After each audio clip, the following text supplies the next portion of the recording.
O dia 8 de julho de 2014 foi um dos mais trágicos da história do torcedor brasileiro. Aquele dia marcou para sempre a história dos torcedores da seleção, que viram a pior derrota da história brasileira no futebol. Mas quem tinha um pé na realidade já sabia que as coisas não iam nada bem antes do jogo. Nesse vídeo eu irei investigar algumas razões pelas quais a maior seleção da história das Copas, ainda mais jogando em casa, perdeu por um placar tão elástico e numa semifinal de Copa do Mundo. Com esse vídeo eu irei provar que o 7-1 é explicável sem a necessidade de uma teoria da conspiração. Galera, o 7-1 é um resultado bizarro quando levamos em conta que foi sofrido pelo maior campeão das Copas em casa.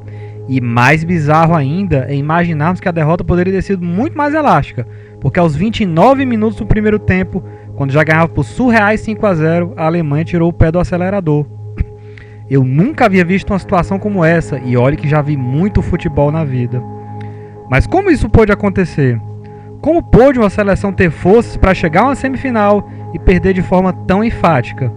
Como pôde o maior campeão da história das Copas, a seleção mais respeitada do mundo, e jogando em casa perder desse jeito? Lito Souza, do canal Aviões e Músicas, diz que nunca há uma razão só para a queda de um avião, e sim uma corrente de razões com vários elos, e creio que o mesmo raciocínio pode ser aplicado para explicar o que aconteceu naquele dia bizarro de 2014. Galera, é importante frisar para vocês que se qualquer um desses elos que irei mostrar para vocês fosse quebrado, dificilmente o Brasil sofreria uma derrota tão humilhante quanto aquela. Vamos lá, galera. O primeiro elo da corrente, creio, é a ausência da figura do meia armador, pela primeira vez desde a Copa de 94. Durante toda a fase pós-94, a seleção teve um meia armador que era o cérebro do meio de campo. Teve o Rivaldo em 98 e 2002 e Kaká em 2006 e 2010. Esse cara poderia ter sido o Ganso em 2014, mas ele não teve progresso suficiente na carreira para estar na seleção. Restou Oscar, que embora fosse um ótimo jogador, não tinha a mesma característica de liderança individual no meio campo, algo que fez muita falta na Copa de 2014, justo aquela que o Brasil iria sediar. Montar um time com meio de campo eficiente, sem um meio armador cerebral, exigia um tempo de trabalho maior do que aquele de que se dispunha. Talvez exigisse também um técnico que pensasse diferente dos técnicos brasileiros da época, e ainda assim poderia não funcionar para atender a urgência de preparar um time tão forte o suficiente para ganhar a Copa. Outro fator que agravou esse elo da corrente foi a ausência de um centroavante genial, pela primeira vez em muitas Copas. Apesar de Fred sempre ter sido um bom jogador e que viveu uma ótima fase no ano anterior, sua qualidade ainda era muito inferior à de outros centroavantes recentes da seleção, como Careca, Romário, Ronaldo Fenômeno e mesmo Adriano Imperador. O segundo elo da corrente, creio, foi a ausência de uma transição suave de gerações de jogadores geniais.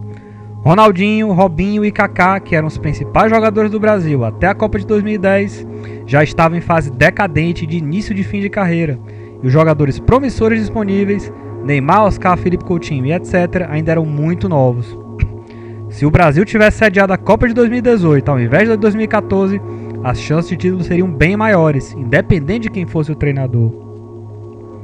O terceiro elo da corrente, e um dos mais importantes, foi o nível de gravidade dos desfalques da seleção, justo no jogo contra a Alemanha. O Brasil não teria Thiago Silva, que levou o segundo cartão amarelo contra a Colômbia nas quartas, e nem Neymar, que levou uma joelhada de Zúñiga contra os colombianos. A gravidade dos desfalques foi, sem exageros, galera, a maior que eu já havia visto da seleção em Copas. Muita gente comparou a ausência de Neymar e de Pelé em 62, mas ali o time ainda tinha Garrincha, que também era um gênio e poderia decidir, como decidiu na campanha do Bi. Quem seria o Garrincha desse time? Além disso, como disse certa vez Mauro César Pereira, a gravidade da ausência de Thiago Silva se acentuava bem mais, porque ela também provocava a mudança de lado de Davi Luiz, que teria que jogar pelo lado direito, um setor ao qual ele não estava acostumado a jogar, e cedeu o lado esquerdo a Dante, uma escolha que teve que ser feita porque o outro zagueiro disponível, Henrique, não era bom o suficiente para um jogo tão importante. E aí foi erro de Filipão ao tê-lo convocado. O outro elo da corrente, que é o quarto, e a meu ver o mais importante para explicar a goleada, foi a péssima decisão de Felipão de manter a mesma formação dos times anteriores contra os alemães. Este elo da corrente, galera, não explica a derrota, mas explica a goleada. Se o Brasil tivesse preparado uma estratégia melhor para enfrentar a Alemanha, com a defesa mais sólida e cautelosa, as chances de goleada alemã seriam bem menores. O 7-1 por exemplo, ter sido apenas 3-1 para a Alemanha. pode soar fácil falar tudo isso depois do jogo, mas qualquer pessoa que tinha um pé na realidade, eu inclusive, antes do jogo já enxergava que a chance do Brasil passar pela Alemanha com tantos problemas no time e uma gravidade tão grande dos desfalques eram quase nulas. Mesmo antes do 7-1, com o time completo, o Brasil já tinha feito alguns dos piores jogos que eu havia visto a seleção fazer em Copas. O 0-0 com o México na primeira fase e o sufoco contra o Chile nas oitavas não me deixam mentir. Nas duas ocasiões, o problema grave de meio de campo, ocasionado em parte pela ausência da figura do meio armador, que é o primeiro elo da corrente, ficou explícito. Faltou humildade e coragem a Filipão para mudar o time e fortalecer a defesa contra os alemães, mesmo que o ataque ficasse sem um centroavante. Entre a remota possibilidade de Fred deslanchar na Copa, que era algo improvável pois não tinha acontecido até então, e a ótima possibilidade de reforçar a defesa e a ligação com o meio-campo, que havia ficado muito clara no jogo contra Camarões com a entrada de Fernandinho, a decisão de reforçar a retaguarda era bem mais próxima da realidade, ainda mais com a ausência de Thiago Silva. Poderia ser que Filipão fosse muito criticado por mudar o time e jogar a defesa em plena Copa em casa, mas diante da gravidade dos problemas que o time tinha, era o que deveria ter sido feito.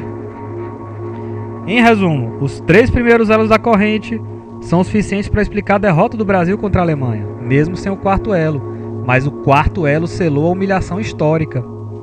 Não há dúvidas de que 6 anos depois, Filipão, que era lembrado como treinador da mágica campanha do Penta em 2002, ficou bem mais marcado pela humilhação histórica contra a Alemanha. O pior, ele não é o único treinador pela seleção, treinador campeão pela seleção, mas será o único em toda a história das Copas e de todas as seleções a sofrer um vexame esportivo de proporções astronômicas. A derrota humilhante dificilmente existiria se os dirigentes da CBF tivessem tido a sabedoria de chamar Tite, que era disparadamente o melhor técnico brasileiro, exatamente na época que Filipão voltou à seleção em 2012. A consequência, galera, do 7-1 foi devastadora para a imagem da seleção brasileira, diante dos olhos do mundo. O excelente documentário Becoming Champion, Campeões da Copa da Netflix, deixou isso claro com uma frase falada por um jornalista inglês, que é a seguinte: o status mítico do Brasil no futebol mundial se deve inteiramente à geração de jogadores da época de Pelé.